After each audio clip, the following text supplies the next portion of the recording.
नमस्कार दोस्तों। आइए हम लोग चर्चा करते हैं कि आयोग में किन-किन प्रश्नों पर आपत्तियाँ दी गई हैं। देखिए, जैसा कि आप लोग जानते होंगे कि 25 अक्टूबर शनिवार को आपत्ति दर्ज करने की अंतिम तिथि थी, जिसमें अभ्यर्थियों ने कुल 13 प्रश्नों पर आपत्तियाँ दर्ज कराई हैं।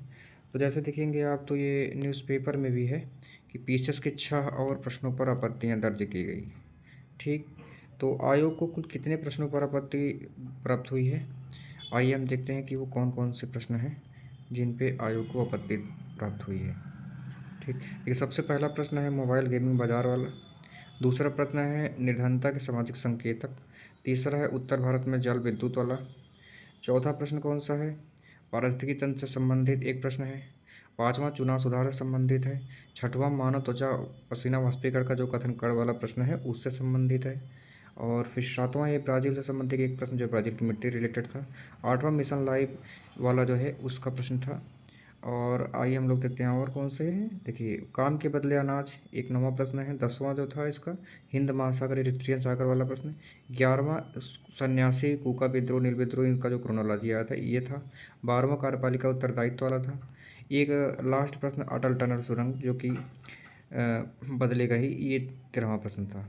अब देखिए, ये इतने 13 प्रश्न हैं, आप फिर से देख लीजिए इनको कि ये देखिए मोबाइल गेमिंग बाजार निर्धनता के सामाजिक संकेतक, उत्तर भारत में जल विद्युत, पारिस्थितिकी तंत्र संबंधित एक प्रश्न, चुनाव सुधार, मानव त्वचा पसीना, ब्राज़ील संबंधित प्रश्न, मिशन लाइफ और काम के बदले अनाज, हिंद महासागर, सन्यासी कूका विद्रोह, कार्यपालिका उत्तरदायी, अटल सुरंग।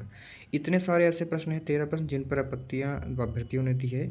ठीक, अब देखिए आयोग के ऊपर है कि आयोग क्या देता है। देखिए, विशेष सूचना है जहाँ पे भी वीआईपी है कि अभ्यर्थियों ने इन प्रश्नों पर आपत्ति दर्ज कराई है। अब आयोग इन पर अंतिम निर्णय लिया जाना बाकी है, यानी इस पर आयोग अंतिम निर्णय लेगा, उसके बाद रिजल्ट जारी करेगा। अब वो आयोग की मंशा के ऊपर है कि वो कौन-कौन से प्रश्नों को आपत्तियों में लेता है, कौन-कौन से प्रश्नों को बदलता है, कौन-कौन प्रश्न उसको डिलीट करता है।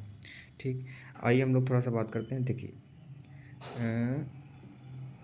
2024 में आप जैसा कि आप लोग जानेंगे कि 18 प्रश्नों पर आपत्तियाँ दर्ज हुई थी, करीब-करीब आयोग ने बदले थे। ठीक, 18 में से करीब देखिए 18 प्रश्नों में से करीब मान के चलिए कि 4 प्रश्नों के आसपास डिलीट हुए थे। इस प्रकार से आप देखेंगे कि 14 प्रश्नों के आसपास बदले थे, 4 प्रश्न डिलीट हुए थे।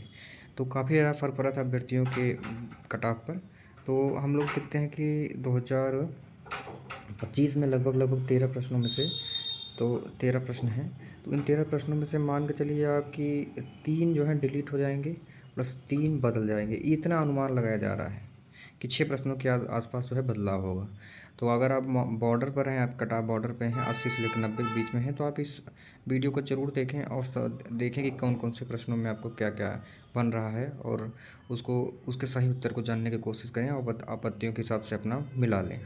ठीक, तो बाकी यहाँ पे मैं एक बात और बताना चाहूँगा कि यूपी पीसीएस प्रीलिम्स 2025 जो है इसका मेंस फरवरी में होगा, और आरओ मेंस जो है, देखिए 1 मिनट, ये थोड़ा सा गलती हो गया। आरओ मेंस जो है वो आपका जाएगा फरवरी में। ठीक, और यूपी पीसीएस मेंस जो है जाएगा आपका, पीसीएस मेंस ये आपका अप्रैल में जाएगा।